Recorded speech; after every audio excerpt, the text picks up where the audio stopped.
మంగళగిరిలో జనసేన అధినేత పవన్ కళ్యాణ్ మాట్లాడుతున్నారు. లైవ్ లో చూద్దాం. ఎందుకు రాశామంటే లేదు మీరు అందరు మీ మీద మీరు ఓడిపోయారు అంటే ఒకటే చెప్పాను నేను. గాజుకున్న లక్షణం ఏంటంటే పగిలే కొద్దీ పదునే కొద్దీ. నాకు బేసిక్గా సినిమాలు ఇలాంటి డైలాగ్ చెప్పడం నాకు ఇష్టం ఉండదు. బట్ మా హరీష్ శంకర్ బాధపడలేక చెప్పాను. మీకు తెలియదండి, మా లాంటి వాళ్ళందరూ మేము కోరుకుంటాం, మీరు తగ్గితే మాకు ఇష్టం ఉండదు. సో మా వాడి హరీష్ శంకర్ బాధ భరించలేక నేను మాట్లాడాను.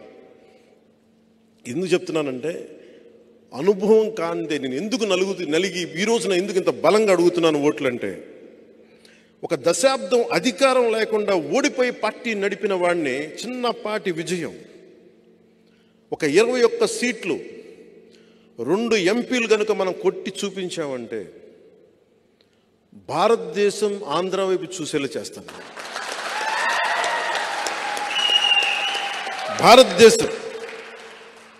భారతదేశానికి నేను తలమానికం అయ్యేలాగా ఈ 2 సీట్లతో నేను చేయగలను, అంత నిలబడతాను.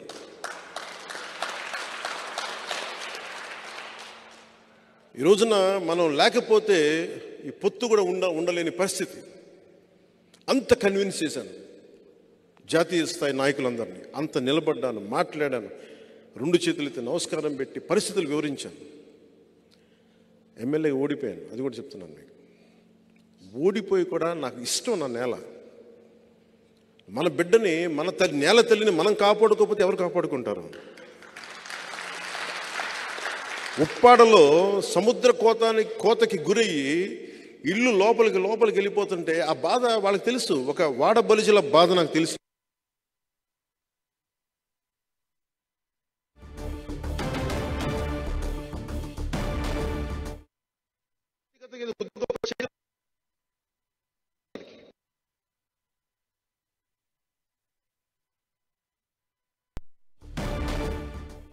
రైట్, పవన్ కళ్యాణ్ ఇటీవల రిలీజ్ అయిన తన సినిమాకి సంబంధించిన గ్లిమ్స్ గురించి చెప్తూ ఉన్నారు.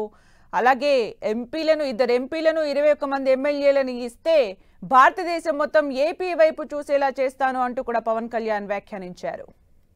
మీరన్నీ ఆలోచించుకోండి, ప్రజలకు తెలియచేయండి. నేను ఎవరిని దెబ్బతీయడానికైతే నేను రావట్లా, నిలబడటానికి వస్తున్నాను. ఆ క్రమంలో నన్ను శత్రువుగా పరిగణిస్తే ఇంకా తప్పక యుద్ధం చేయటమే నాకు, అంతే. కానీ యుద్ధం చేశానంటే మటుకు వెనకెళ్ళను. సొంత రక్తం కూడా ఎదురు చూడండి, అంత ఎదురు వచ్చేస్తాను. అందుకని ప్రత్యేకించి ఈ రోజున నేను నా అభ్యర్థనగా తీసుకెళ్ళాను. పిఠాపురం సీటు కొట్టి చూపించాలి, 20 ఎమ్మెల్యే సీట్లు కొట్టి చూపించాలి, కాకినాడ ఎంపీ సీటు కొట్టి చూపించాలి, బందర్ సీటు కొట్టి చూపించాలి. మూలాలు ఇక్కడే ఉన్నాయి. ఇక్కడి నుంచి పిఠాపురం నుంచి మొదలు పెడతాం, అన్నీ జయించుకుంటూ వెళ్తాం.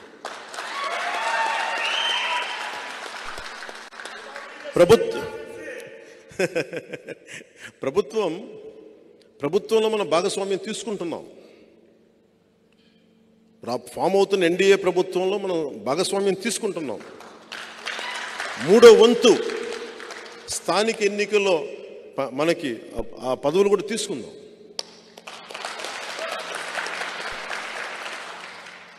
నేను 10 మంది బాగుపడాలని కోరుకునేవాడిని. ఆ స్థానికంగా ఉండే కాంట్రాక్టులు కానీ అన్నీ కూడా నిజంగా కష్టపడే వాళ్ళకి వెళ్ళాలని నేను కోరుకుంటాను. ఆ వంతు నేను కృషి చేస్తాను. పార్టీ కోసం పనిచేసిన వాళ్ళకి నిజంగా వెళ్ళాలి. స్థానికంగా ఉండే వ్యాపారస్తులకు కానీ లీడర్స్కి కానీ ఖచ్చితంగా దాన్ని దృష్టిలో పెట్టుకొని నేను చేస్తాను. సో మనస్ఫూర్తిగా మీ అందరికీ పేరుపైన మీ అందరికీ ధన్యవాదాలు తెలుపుకుంటూ, ఉదయం ఒకటే అడుగుతున్నా, ఈ రోజున ఎంపీగా నువ్వు గెలిచి చూపించాలి. నువ్వు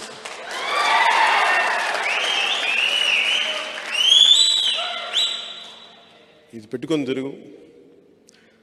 అలాగే మా మహేందర్ రెడ్డి గారిని కూడా నువ్వు మిథున్ రెడ్డి గారితో కొంచెం హ్యాండిల్ చేయాలని చెప్తాను.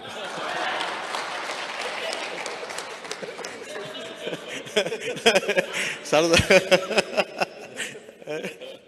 చెప్పు, మనందరం ఒకటే అని చెప్పు. మన కులాలు లేవు, మనందరం ఒకటే మనుషులం. మనం జాషువా విశ్వనరులం. మనం కులాలని అన్నిటినీ దాటి మనం పనిచేస్తాం. మనం మతాలని ప్రాంతాలని దాటి దేశ అభివృద్ధి, సమాజ అభివృద్ధి, మన పిఠాపురం అభివృద్ధి, వీటన్ని దృష్టిలో వెళ్తాను. మీ అందరికీ పేరు పేరున ధన్యవాదాలు.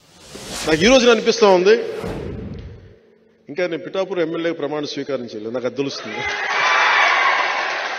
మన దృష్టి వరకు ఎన్నికలు అయిపోయింది. ఓన్లీ థింగ్ ఈజ్ మనం ఓటు వేయడమే మిగిలింది. ఒకటే గుర్తుపెట్టుకోండి, గెలవడాలు కాదు, 1,00,000 మెజారిటీ అని చెప్పండి. 1,00,000 మెజారిటీ, 1,00,000 మెజారిటీ. కాకినాడ పార్లమెంటు దద్దరిల్లిపోవాలి. జై జనసేన, జై హింద్.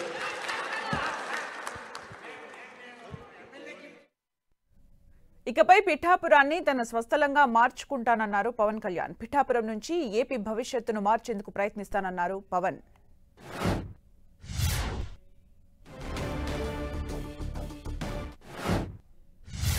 ఒక దశాబ్దం నన్ను చూస్తూ ఉన్నారు. పిఠాపురం నియోజకవర్గాన్ని గెలిపించుంటారు. ఈరోజు నేను శక్తి పీఠం అయిన ఆ తల్లినే మీ ద్వారా అడుగుతున్నాను, నన్ను గెలిపించమని కోరుకుంటున్నాను. గెలుపు నా కోసమో కాదు, నేను పోరాటానికి నాకు మరింత బలం చేకూరుస్తుంది. ఉప్పాడలో ప్రతిసారి రోడ్డు కోతలకు గురై ముఖ్యంగా మత్స్యకార కుటుంబాలు ఎంత నలుగుతున్నాయో తెలుసు. వీటన్నిటికీ ప్రతి సమస్యకి నేను ఎక్కడికి పారిపోను. దీన్ని ఒక మోడల్ నియోజకవర్గం చేద్దాం ఆంధ్ర రాష్ట్రానికి. ఆంధ్ర రాష్ట్రానికి ఒక మోడల్ నియోజకవర్గం.